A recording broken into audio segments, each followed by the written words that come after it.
Saudações cultistas! Aqui é o Guilherme, hoje eu tô aqui para falar com vocês sobre a terceira e última parte do vídeo de combate de Chamado de Cthulhu 7ª edição. Depois de hoje você vai ter todas as informações que você precisa para conseguir rodar quaisquer situações de combate dentro da sua mesa de Chamado de Cthulhu. No último vídeo a gente falou sobre combate desarmado. Hoje nós vamos falar e vamos passar por todas as regras e todas as mecânicas de combate armado, que dentro do combate é o que é mais complicado e é por isso que ele ficou como último. Então vamos começar. Arma de fogo. Como é que funciona a arma de fogo? É bem simples. Os testes de arma de fogo não são resistidos. Você roda sua perícia de arma de fogo, provavelmente a pistola, que tá na sua ficha ali, a perícia respectiva de arma de fogo que você tem. E se você acertar, passar no teste, tirar um sucesso regular, você acerta e você dá o dano. Então não é que nem outros sistemas que tem AC, que nem D&D. É muito baseado em quanto você tem que rodar, e quanto você precisa tirar, e quanto você acertou. O nível de dificuldade que você precisa tirar pra acertar muda conforme a distância da arma. Ah, Guilherme, como é que eu vejo qual é a distância da arma? Até onde que ela consegue atirar? No final do livro tem os equipamentos e as armas, você vê lá, e na coluna de alcance fala o nível da arma. Então, segundo o livro, dentro do alcance base, o nível da dificuldade que você precisa tirar é regular. Se o alcance que você tentar acertar um inimigo for longo, ou seja, 2 vezes o número da distância regular, então você precisa de um teste difícil. E se o alcance for muito, muito longo, que é 4 vezes o alcance base da sua arma, você precisa de um sucesso extremo. Puxa aqui, vale notar, puxar aqui que para ser um empalamento numa distância extrema, você precisa tirar um crítico, que seria um 1 no dado. Essa é a única diferença das armas quando você tira com projéteis.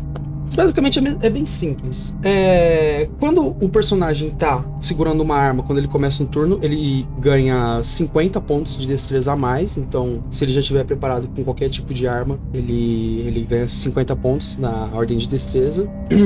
Então vale a pena, se você quiser falar pro mestre, mestre, eu já preparo a minha arma, isso tem um impacto mecânico, você vai estar mais preparado para o que vem acontecer. A primeira coisa se você estiver sendo atacado, então, Gui, eu tô sendo atacado, eu não posso fazer nada, acabou. Não, você pode escolher buscar cobertura. Buscar cobertura é uma mecânica em Chamado de Cthulhu, que é basicamente a única coisa que você pode fazer para conseguir desviar de uma arma. O sistema sempre parte do princípio que não importa a situação, o seu personagem pode tentar achar uma cobertura. Então é por isso que o Cthulhu fala muito do teatro da mente, porque você e o mestre têm que estar dispostos a falarem sobre o local em que o combate vai acontecer. Então na sua ação você pode gastar a sua reação para buscar cobertura. Então, Gui, primeiro na ordem de destreza tem um inimigo. Eu posso buscar cobertura se esse inimigo me atacar, mesmo que depois seja a minha vez?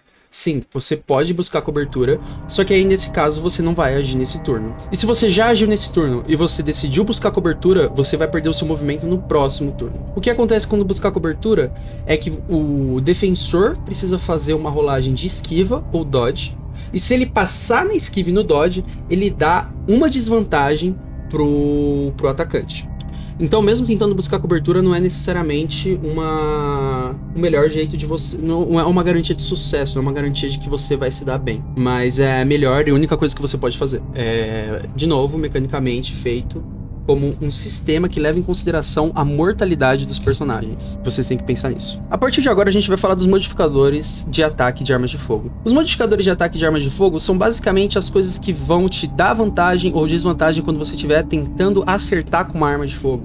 E são muitas coisas. E eu fiz uma tabelinha bem bonitinha, eu vou lançar ela aqui na tela agora. E é basicamente tudo que você pode fazer ou não. E eu vou falar um pouco por cima deles para vocês terem uma ideia do que eles são. Buscar cobertura, já foi mencionado. Você pode ficar atrás de uma cobertura mesmo ou ficar ocultado.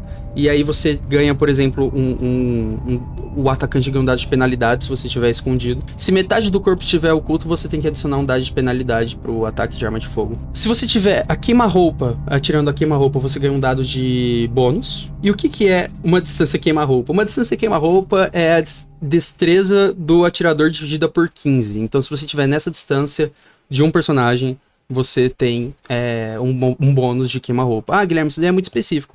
Isso é bem específico, mas assim, se você tiver 1 metro, assim, já é queima-roupa. Eu acho que é mais ou menos 1 metro, 1,5 metro da pessoa. Quer dizer que você tem esse bônus de queima-roupa. Você pode gastar um turno mirando. Tipo, você fala, mestre, nesse turno eu quero ficar mirando pro no próximo você conseguir um dado bônus. Se muitos alvos estiverem se movendo rapidamente, e quando se mover rapidamente é alguém que tem uma taxa de movimento 8 ou mais, então se as pessoas estiverem dentro de um carro, um cavalo, se for um cara que corre muito rápido, tem personagens que tem taxa de movimento muito alta, você tem um dado de penalidade. E o tamanho do alvo, o corpo, o tamanho do alvo. O tamanho do alvo pode ser um dado bônus ou um dado negativo. Se for um alvo muito pequeno, se ele tiver um corpo 2 vezes menor que os seus personagens, então você tem uma penalidade para acertar, porque ele é menor, é mais difícil de acertar. Só que se o alvo tiver um corpo maior, então se for um alvo grande, tipo um cavalo, faz sentido você ter o bônus para acertar. Basicamente o bom senso. Se você tentar acertar um rato correndo pelo chão ou algum outro mitos de Cthulhu que seja do tamanho de um rato, do gato, de um cachorro, você vai ter um pouco de desvantagem, porque é um alvo menor e é difícil de você acertar. Se for uma pessoa, o alvo que é parecido com você, um humanoide, você não tem nem bônus, nem desvantagem, é uma dificuldade normal. Mas, por exemplo, Guilherme, eu quero acertar um elefante. Mano, você tem vantagem pra acertar um elefante, você tem vantagem pra acertar um cavalo, você tem vantagem pra acertar um carro. É grande, difícil de errar. É isso que mecanicamente é transferido dentro do sistema.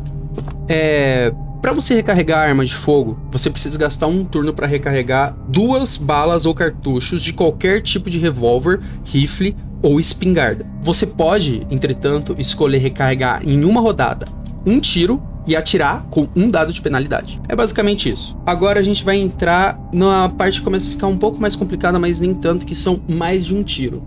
Se vocês olharem bem com atenção, a tabela de armas tem uma parte da tabela que está escrita usos por rodada. Usos por rodada é quantas vezes você pode usar aquela arma em um turno. Algumas armas vão de 1 a 3. Quer dizer que para algumas armas você pode atirar 3 vezes no mesmo turno. Nossa, Guilherme, mas isso é muito forte, cara. Isso é muito forte. Só que aí entra a questão. Existem dados de penalidade para cada tiro a mais que você der. Todos os tiros depois do primeiro recebem um dado de penalidade. Se você estiver atirando contra alguém que tá em um combate corpo a corpo, sei lá, você tem um amigo que ele tá tentando lutar com um cultista, você decide tentar atirar no cultista, você tem um dado de penalidade. E se você tirar uma falha crítica, você acerta seu amigo nesses casos. Então tome muito cuidado quando isso estiver acontecendo. Agora a gente vai entrar na questão do fogo automático. Algumas armas, né, tem tiro automático, como rifles, em geral. Aquela Thompson de 1920, sabe? Aquela coisa que o Al Capone usava. Muitos players gostam desse tipo de arma e o jogo tem uma mecânica específica para isso. E ele deixa as coisas um pouco mais complicadas, mas não muito. A gente vai por partes, a gente vai destrinchar. Vocês vão entender direitinho. Segue comigo. Pra você atirar, por exemplo, com uma metralhadora, sabe? Você pode gastar a quantidade máxima de munição que a sua arma tem. Você decide quanto você quer gastar de bala. E como é que você roda nisso? Isso. Você roda em rajadas. Então você pega a quantidade máxima de balas e vai separando elas em rajadas. E para cada rajada você roda um dado. Então vamos supor, eu tenho 30 tiros na minha Thompson, que é a arma que eu mencionei ontem. Eu tenho 30 tiros na minha Thompson. Guilherme, eu tô vendo uma cobra gigante vindo na minha direção. Eu quero sentar o dedo no gatilho nessa cobra, filha da puta. Beleza? Então como que a gente vai fazer? Primeiro você tem que ver qual é a sua skill, qual é o número da sua perícia respectiva da arma que você quer rodar. Por conveniência, vamos supor que a gente tá falando de um personagem que tenha 50% na habilidade de Firearms. Firearms, que seria em português, armas de fogo, rifles ou espingarda. Tudo bem? Você tem 50. Então, Guilherme, eu quero atirar 30 balas nele. Aí você pega essas 30 balas e divide pela dezena que tá na sua perícia. Então, por exemplo, eu tenho 50 pontos de perícia. Então você vai fazer 5. Você vai rodar 5 balas de uma vez. Então você vai rodar para acertar 5 balas primeiro. Depois você vai rodar para acertar mais 5, mais 5, mais 5. Você faz isso 6 vezes até chegar no número 30. É isso. Toda vez que você for rolando, você roda da seguinte maneira. Primeira vez, não tem nem bônus, nem desvantagem, nem nada. Se você passar na primeira, é um sucesso. A segunda vez, você roda com desvantagem. Na terceira vez, você roda com 2 desvantagens. Na quarta vez, ao invés de você rodar com 3 desvantagens, Você ainda continua rodando com 2, só que você aumenta o nível da dificuldade. Então se era uma dificuldade regular, vai pra hard. Depois você vai rodar de novo, você muda de hard, vai pra uma dificuldade extrema. Aí depois da extrema, fica impossível. Aí você supõe que ele errou. Por que isso acontece? Isso acontece porque é uma maneira do sistema representar a dificuldade que é segurar uma arma e ter o recuo dela, e conseguir manter a precisão depois de muito tempo atirando. Então as primeiras balas é muito mais fácil de você acertar, e depois com o recuo fica muito mais difícil disso acontecer. Algumas armas também dão a possibilidade de você disparar no modo rajada. O que é o modo rajada? Você aperta o gatilho uma vez disparando 2 a 3 balas. Para isso você faz um teste para cada tiro, como se fosse um tiro de pistola, e você vai fazendo um teste para cada dado e colocando suas respectivas desvantagens, do mesmo jeito que é com a pistola. Então o modo rajada é uma maneira de você controlar melhor a precisão. O modo automático é muito forte, mas ele é mais difícil de acertar. Se você for bem sucedido, o dano contabilizado é metade dos dados. Se o jogador for bem sucedido num teste com metralhadora, supõe-se que ele acerta o dano contabilizado, não é o dano para cada bala, é metade do dano que seria. Então, por exemplo, no exemplo que a gente usou, a gente atirou com 5, cada bloco de bala era 5. Desses 5, metade acertou. Então eu vou contabilizar o dano como se ele tivesse acertado 2 balas. Aí eu rodo uma vez a bala, outra vez a bala. Aí rodo o dano. Ah, Guilherme, nossa, mas pô, metade dos tiros então eu não acertei? Não, você acertou esses tiros. É só a maneira que o sistema tentou balancear para não ser tão roubado, porque senão todos os mitos iam morrer muito fácil. O único jeito de todas essas balas contabilizarem como um dano é quando você tira um sucesso extremo. Aí todas as balas contabilizam. Então todas as balas contabilizam, a primeira metade deles causa empalamento e a outra metade causa o dano normal, sem ser um dano de empalamento. Lembrando que um dano de empalamento é um dano máximo que a arma pode dar. Agora a gente vai falar sobre dano, finalmente. A gente vai falar sobre ferimentos e cura.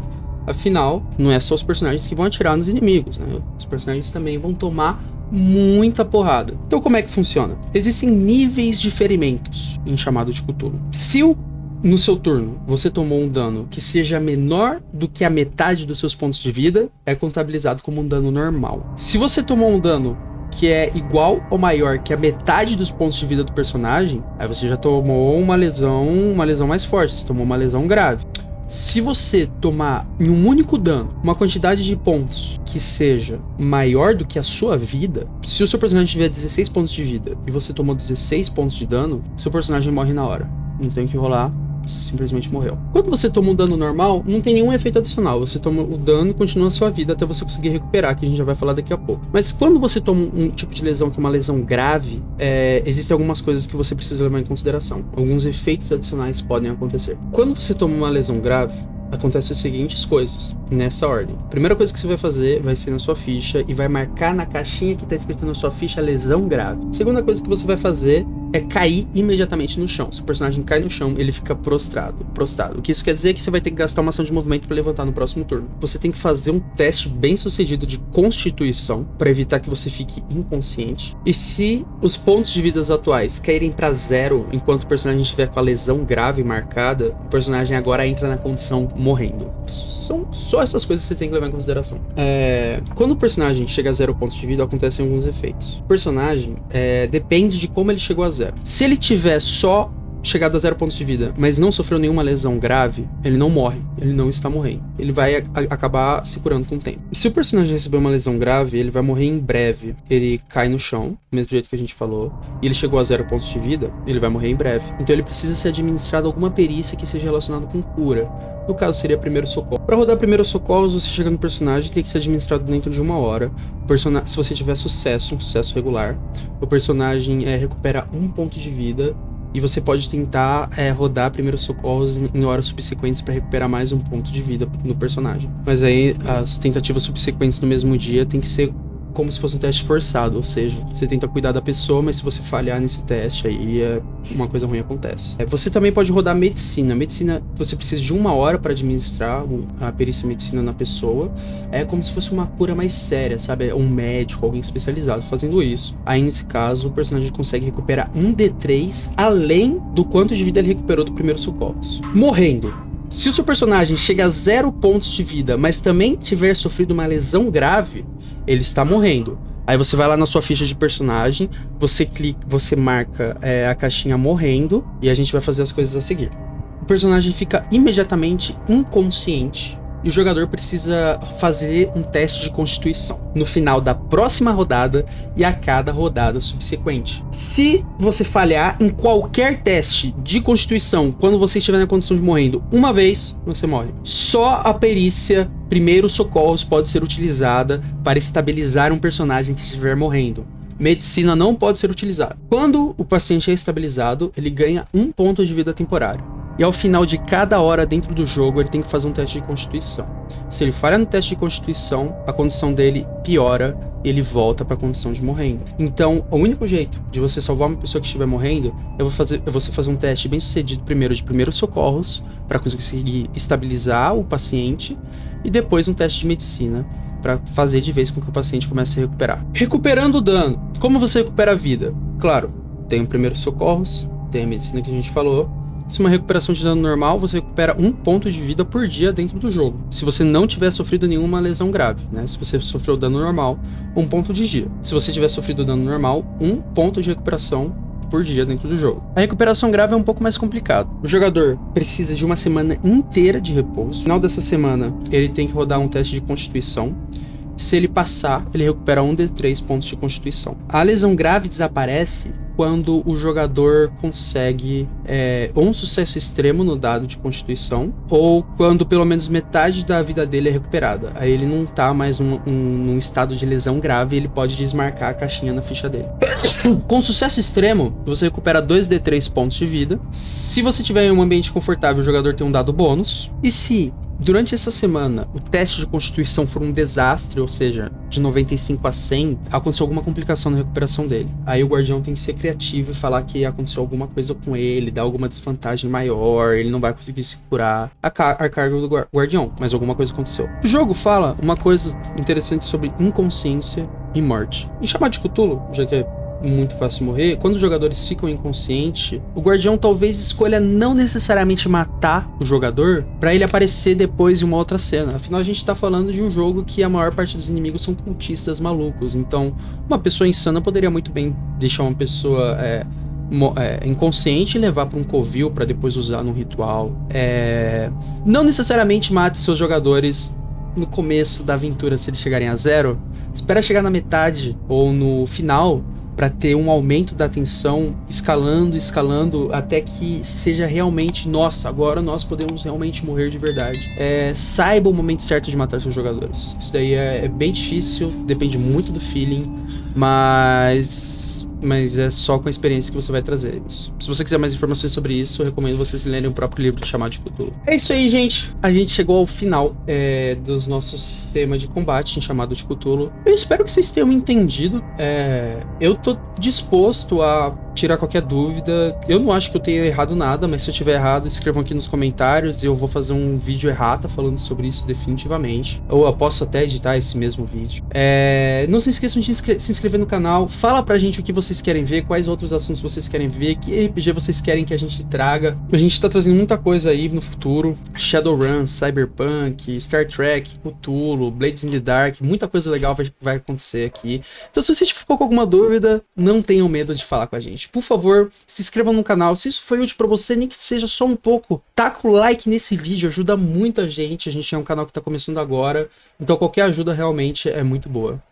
Muito obrigado por terem assistido até aqui. Fiquem bem. Até mais.